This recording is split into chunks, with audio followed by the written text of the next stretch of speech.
నేను చెప్పింది కదే చిన్నప్పుడు సిజ్జర్లలో ఇట్లా చదువుకున్నావేంది తెలుగు సక్క అర్థమైతలేదు నీకు. అరే నువ్వేమన్నా అనుకోరా, ఆమె మాత్రం ఈ ఇంట్లో ఉండొద్దు, అస్సలే ఉండొద్దు. సరే మమ్మీ వేరే ఇంట్లో కిరాయి ఉంటుంది.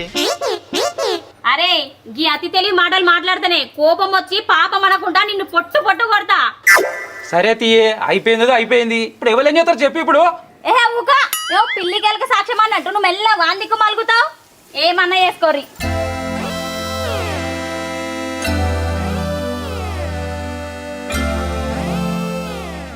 అదేంది వాళ్ళు ఊరికి వచ్చే వరకు పెళ్లి చేసుకొని కోడలు తీసుకొస్తే మెచ్చుకొని మెడలు మీద వేసుకుంటారు అనుకుంటే మనసు ఇరిగిపోయి ఇచ్చుకుపోయేటట్టు మాట్లాడతారు. మనవడో మనవరాలు చేతులు పడ్డాక వాళ్ళే మనసు మారి మాట్లాడుతుంది. అంతే అంటావానే? సరే మనం ఆ పని మీద ఉందాంపా.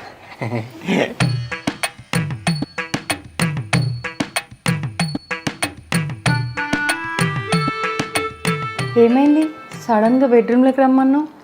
ఏం లేదే, నేను మా అమ్మతో మాట్లాడకుండా బాగా రోజులు ఉండలేను.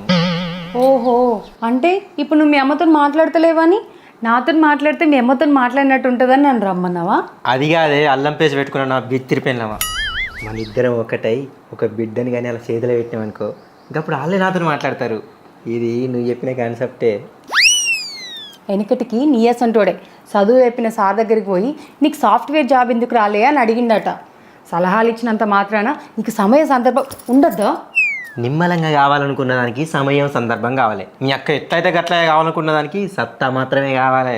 నువ్వు గీ ఏతులు కొడితేనే నా చేతులు లేచి నీ మూతికి వాతలు పడతాయి. అంటే నన్ను మా అమ్మతో మాట్లాడద్దంటానవా అనే? ఏ గట్ల కాదు, నువ్వు మాయలమే కొంచెం పడతావు. కొంపలు ముచ్చటోడా. నాకు మా పేరెంట్స్ గుర్తుకొస్తారు. నీకు యాదికొస్తే నువ్వు బాధపడ్డానికి వాళ్ళేం అండమాన్ అవతల లేరు.